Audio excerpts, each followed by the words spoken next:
Assalamualaikum warahmatullahi wabarakatuh. Selamat pagi semuanya.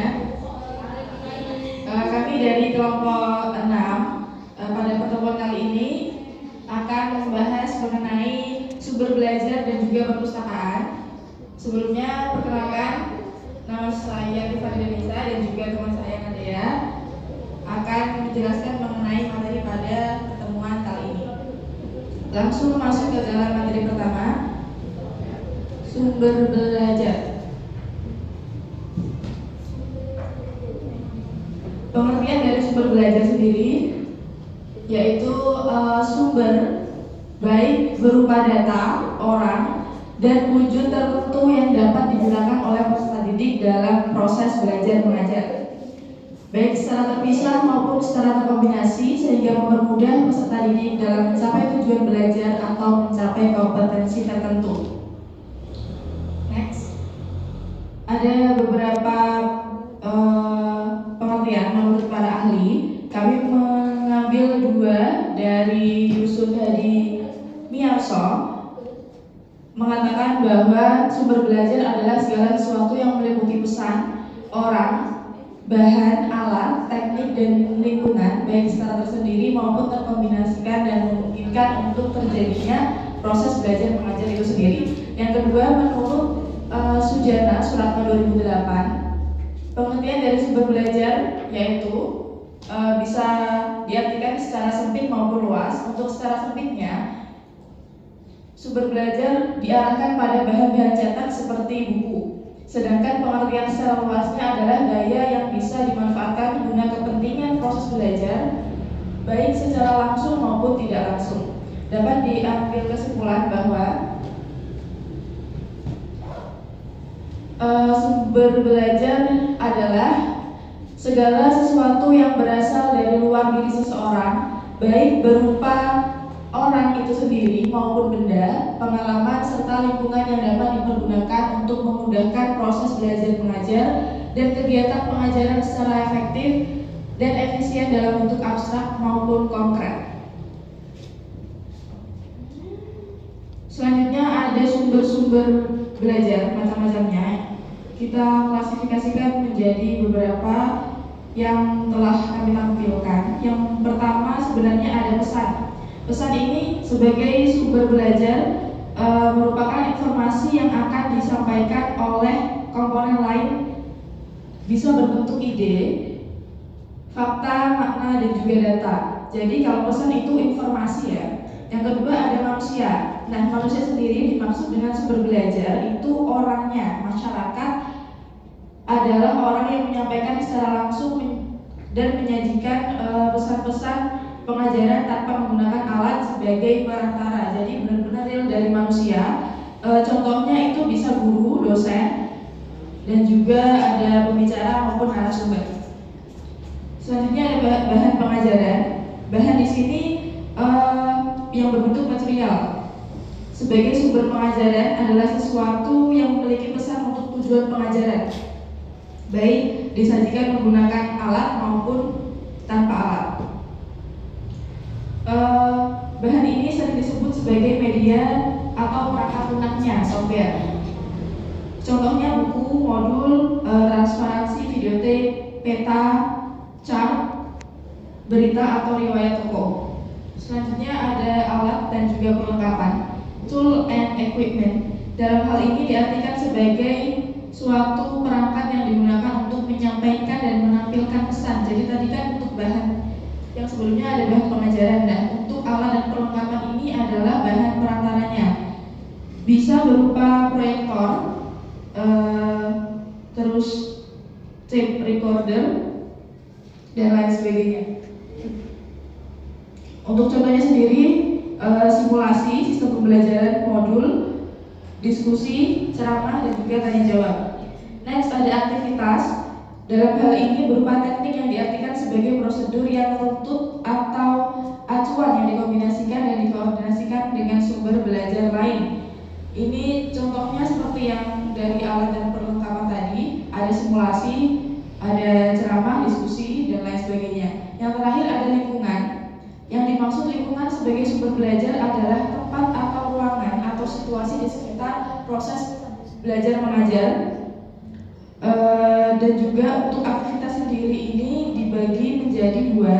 Ada lingkungan fisik yang berupa gedung sekolah, perpustakaan, laboratorium, museum. Misal ada di beberapa sekolah, tapi nggak semuanya ada museum ya. Terus masjid dan lain sebagainya. Untuk lingkungan non fisiknya itu berupa tatanan ruang belajar, ventilasi, cuaca, dan lain sebagainya. Next. Untuk materi selanjutnya akan dijelaskan rekan saya, Nadia. Waktu dan tempat saya persilakan. Untuk selanjutnya, peran sumber belajar dalam pembelajaran. Dalam peran sumber belajar dalam pembelajaran individual menitik beratkan pada peserta didik, sedangkan guru sebagai pendamping atau fasilitator selama pembelajaran berlangsung. Adapun pendekatan pembelajaran individual dibagi menjadi tiga. Yang pertama, frontline teaching method. Dalam pendekatan ini, guru berperan menunjukkan sumber belajar yang perlu dipelajari. Jadi peran guru di sini sangat mendominasi dan pembelajaran terpusat pada guru, sedangkan siswa hanya memperhatikan dan menyimak apa yang disampaikan oleh guru. Yang kedua, Keller Plan, yaitu pendekatan yang menggunakan teknik personalized system yang ditunjang dengan berbagai sumber berbentuk audiovisual yang didesain khusus untuk pembelajaran individual. Yang ketiga, metode proyek. Dalam metode proyek, peran guru cenderung sebagai pendamping dan penasihat, sedangkan siswa bertanggung jawab secara penuh dalam memilih, merancang, dan melaksanakan kegiatan belajar mengajar. Yang kedua, peran sumber belajar dalam pembelajaran klasikal. Pola komunikasi dalam belajar klasikal dipergunakan antara guru dengan peserta didik. Hasil belajar tergantung pada kualitas guru, karena guru merupakan sumber belajar utama. Pemanfaatan sumber belajar ini sangat selektif dan sangat ketat di bawah petunjuk dan kontrol guru. Di samping itu, guru sering memaksakan penggunaan sumber belajar yang kurang relevan dengan ciri-ciri peserta didik dan tujuan belajar. Dalam peran sumber belajar dalam belajar klasikal, keterbatasan penggunaan sumber belajar terjadi karena metode pembelajaran yang utama hanyalah berbentuk metode ceramah. Selanjutnya, peran sumber belajar dalam belajar kelompok dibagi menjadi tiga. Yang pertama ada class session atau diskusi singkat, yaitu kemampuan yang diperoleh peserta didik untuk didiskusikan sambil jalan. Sumber belajar yang digunakan adalah materi yang digunakan sebelumnya. Yang kedua ada controlled discussion, yaitu diskusi di bawah kontrol guru. Diskusi ini dipegang dan terpusat pada sepenuhnya guru. Jadi diskusi ini sepenuhnya terkontrol pada di bawah pengawasan guru. Contohnya yaitu bab dari suatu buku, materi dari program audiovisual, atau masalah dalam praktek laboratorium. Yang ketiga, tutorial. Selanjutnya, perpustakaan. Perpustakaan yaitu suatu unit kerja yang berupa tempat menyimpan koleksi bahan pustaka yang diatur secara sistematis dan dapat digunakan oleh pemakaiannya sebagai sumber informasi.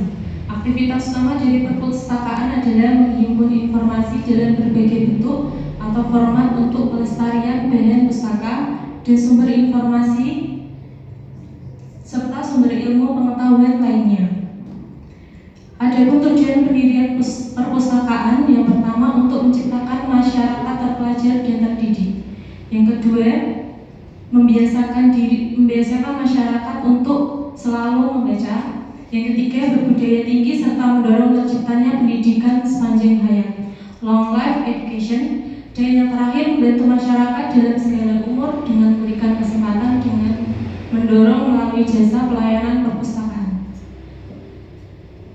Selanjutnya, perpustakaan sekolah sebagai perangkat perlengkapan pendidikan mempunyai tugas Yang pertama, menyediakan sumber-sumber rujukan yang tepat guna untuk kegiatan konsultasi bagi pengajar dan pelajar.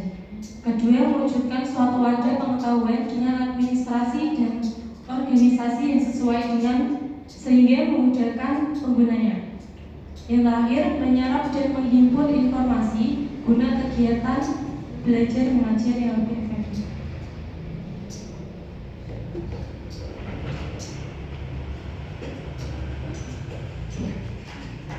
Selanjutnya ada manfaat perpustakaan sekolah sebagai berikut. Yang pertama, ada perpustakaan sekolah dapat menambah kebiasaan belajar mandiri yang akhirnya peserta didik mampu belajar mandiri. Jadi untuk kebiasaan belajar mandiri sendiri kan biasanya peserta didik ketika meminjam buku atau disuruh gurunya untuk mencari bahan referensi maupun pengertian sumber-sumber informasi lain dari buku, biasanya kan peserta didik disuruh untuk ke perpustakaan dan membiasakan mereka untuk belajar mandiri, mencari buku sendiri, dan juga mungkin memberikan pengertian atau penjelasan mengenai sebuah materi yang telah diberikan oleh guru tersebut. Dan yang kedua, perpustakaan sekolah harus dapat melatih para peserta didik ke arah tanggung jawab. Ini proses selanjutnya, yaitu kan ketika peserta didik disuruh untuk mencari informasi ataupun pengertian dari sebuah konteks, terus mereka meminjam buku, dan mungkin kan mereka akan meminjam dalam tenggat waktu yang ada di peraturan sekolah di perpustakaan. Jadi mereka harus bertanggung jawab kepada buku yang telah mereka pinjam tersebut. Dan yang ketiga, perpustakaan sekolah harus dapat memperlancar peserta didik dalam menyelesaikan tugas-tugas sekolah dan dapat membantu guru-guru menemukan sumber-sumber pengajaran serta dapat membantu peserta didik, guru-guru dan anggota staf sekolah dalam mengikuti perkembangan ilmu pengetahuan dan teknologi. Jadi perlu pustakawan itu untuk selalu mengupgrade buku-buku yang ada di perpustakaan sekolah. Next. Jenis-jenis perpustakaan.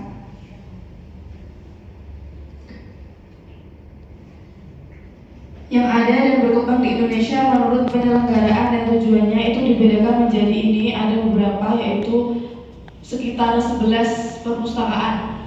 Jenis perpustakaan yang pertama ada perpustakaan digital. Perpustakaan digital ini perpustakaan yang berbasis teknologi digital atau mendapat bantuan komputer dalam seluruh aktivitas di perpustakaannya secara menyeluruh. Contohnya buku atau informasi dalam format electric book, pita magnetik, CD atau DVD room. Untuk contohnya sendiri ini seperti perpustakaan daerah Kabupaten Purwakarta yang baru-baru ini telah diresmikan, mungkin bisa di search di Google ya. Terus yang kedua ada Perpustakaan Nasional Republik Indonesia. Disebut Perpustakaan Nasional adalah lembaga pemerintah non-departemen yang melaksanakan tugas pemerintahan di bidang perpustakaan sesuai dengan peraturan perundang-undangan yang berlaku yang berkedudukan di ibu kota negara. Mungkin ini ada di Jakarta ya.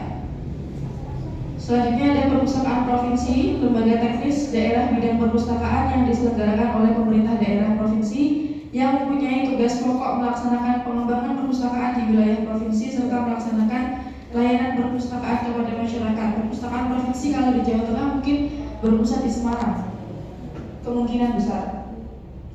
Selanjutnya ada perpustakaan kabupaten atau kota, adalah lembaga teknis daerah bidang perpustakaan yang diselenggarakan oleh pemerintah daerah, kabupaten atau kota yang memiliki tugas pokok melaksanakan pengembangan perpustakaan di wilayah kabupaten kota. Kalau di sini mungkin di Perpusda di Jepara itu ya. Selanjutnya ada perpustakaan umum desa atau perpustakaan umum, perpustakaan yang ada di bawah lembaga yang mengawasinya. Perpustakaan umum ini tersendiri dibagi menjadi perpustakaan umum kecamatan. Adalah perpustakaan yang berada di kecamatan sebagai cabang layanan perpustakaan kabupaten atau kota. kota yang layanannya diperuntukkan bagi masyarakat di wilayah masing-masing.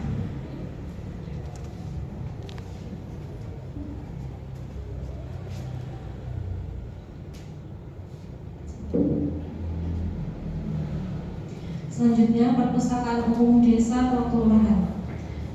Perpustakaan ini berada di desa atau kelurahan sebagai cabang layanan perpustakaan kabupaten atau kota yang layanannya diperuntukkan bagi masyarakat di desa atau kelurahan masing-masing.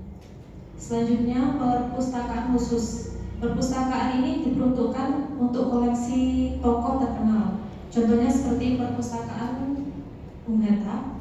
Dan selanjutnya, perpustakaan lembaga pendidikan.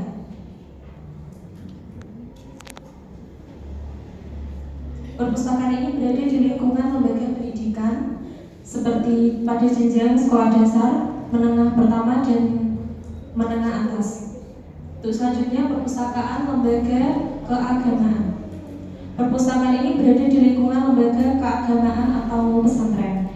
Contohnya perpustakaan masjid, perpustakaan gereja, dan lain-lain. Yang terakhir, perpustakaan pribadi. Perpustakaan ini diperuntukkan untuk koleksi sendiri dan digunakan dalam ruang lingkup yang kecil. Contohnya seperti perpustakaan yang berada di keluarga. Baiklah, itu materi yang dapat kami sampaikan.